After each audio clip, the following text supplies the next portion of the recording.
2 words, Revo Fitness. Here's a few more. Simple, 24/7, reformer Pilates, body scanners, massage chairs, squat racks, free weights, pin and plate loaded equipment, no lock-in contracts, no bullshit. All of that and more from just $9.69 a week. That's surprisingly affordable. Join now at Revo Fitness Windsor Gardens or download the Revo Fitness app. RevoFitness.com.au or find the Revo Fitness app in the App Store.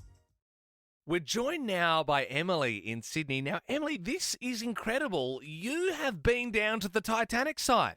I have. I've seen it out my little submersible window. Whoa. I mean, are you for real? I mean, that is like a mind-blowing thing to even say, right? It certainly is. It was the experience of my life. I like to say that I peaked early.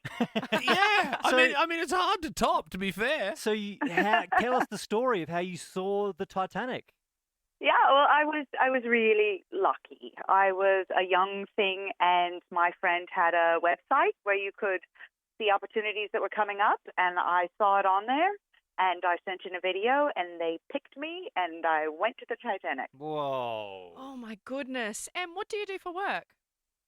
I work as a curator at the Australian National Maritime Museum, but I trained as a maritime archaeologist. So I was there as a graduate student in maritime archaeology. Yeah, that's good. I feel like you would have appreciated it. That's it. It's not like you worked at Hungry Jack's and you won a competition and you're like, oh, like this is sick. Like you've got a bit of experience in this field. Well, that's the thing. And unfortunately, a few years ago, that was the case, that people went down. So yours was obviously successful, though, Emily, you in your submersible. How long is the trip from the top of the water down to the Titanic? It's pretty long. It's a big commitment. It's about a 12-hour round trip. Whoa. You have to get down there, and then once you're on the bottom, you have a few hours to do your work. And I will tell you, they just pass like butterfly wings. I can it's imagine. just so fast. And then you have the ascent. You'd be in such a sort of refined, close-knit space, right? Like you're obviously not claustrophobic. No, and you really have to like your sub buddies. Yeah, of course. You got to get along. And you got to hope they've not had beans for dinner the night before. Who was your sub buddies?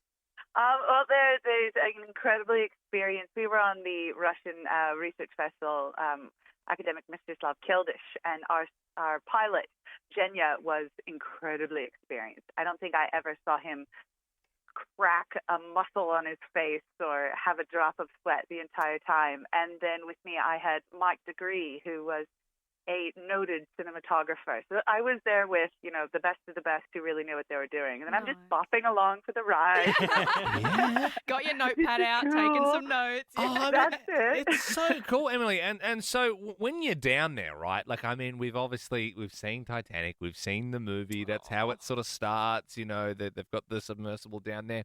What did you see with your own eyes? Like, what part of the ship is still there?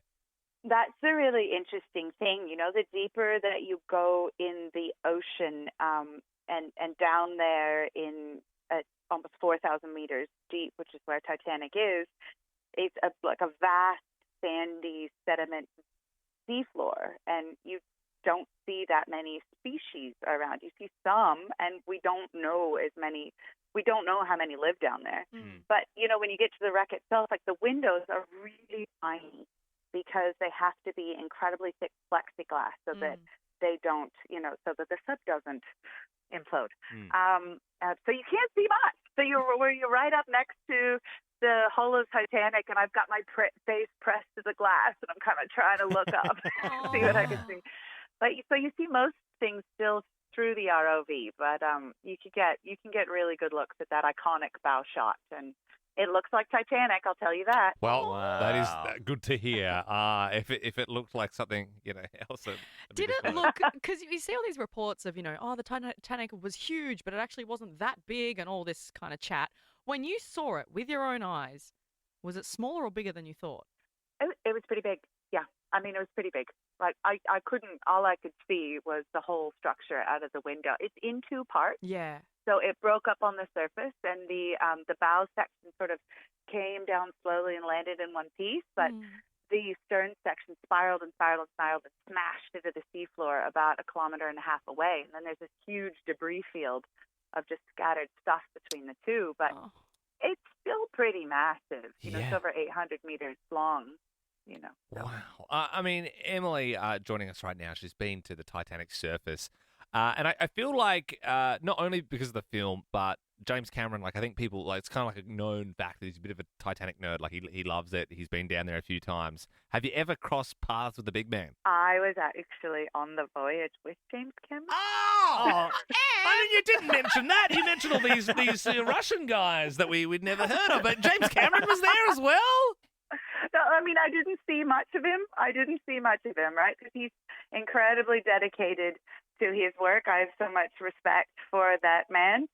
So he was always, you know, in his cabin planning the dive and diving the plan, you know. But yeah, it was an honor. And luckily, he came to open. We have an exhibition on at the Maritime Museum, Ultimate Depth, to dive to the bottom of the sea, which is about the 5 zones of the ocean. And his submersible that he took to the bottom of the Marianas Trench, the deepest part of the ocean, is on display in the exhibition. So he came to visit, and I got to be like, "Hi, I'm Emily. You don't remember me?" Oh, but It was hey, look, very nice. you know, once you're a sub buddy, you're a sub buddy for life. That's the dang thing. Fair enough. I'll take it. Em, I suppose that, I mean, the other question, obviously, like in more recent history, there's the thing about Ocean Gate and the billionaires going down. And you were obviously in a similar situation years before, but it was a successful voyage. Did that make you sort of think, oh, geez, it might not have ended so well if it had gone a different way? Did you sort of, you know, feel a bit scared after seeing that news? No, I mean, I felt really sad for them. Yeah. Because it's a terrible thing to have happened. But you know, diving to the bottom of the ocean, like diving into space, comes with an extreme amount of risk. It's just that's the nature of the game. But the voyage that I was on, I was in incredibly good hands. You know, the Russian engineers could fix the problem with the sub from 4,000 meters on the surface. You know, so they really know what they're doing. Yeah. The people who build these submersibles and build these technologies to take us down there, they generally have got it going on. Yeah. They can bring you down and back. Yeah, absolutely. Well, you're definitely one of the only people left that've seen the Titanic. Yeah, how many people in Australia did it? Because you're in Australia, Em. How many people in this country do you think have been there? Are you the only one? Oh, I feel like I should be able to answer that question, but I don't know. But I mean, I think it's a really good call out that we need to send more people to the bottom of the ocean. Yeah. It's Also, this big, vast 70% of the planet. We should explore it. I agree. We're not getting any more calls as well, so I think we're just going to go. We're just going to assume. I think you're the only one, Em. I think, and man, thank you so much for all your time and answering all these questions. This is incredible.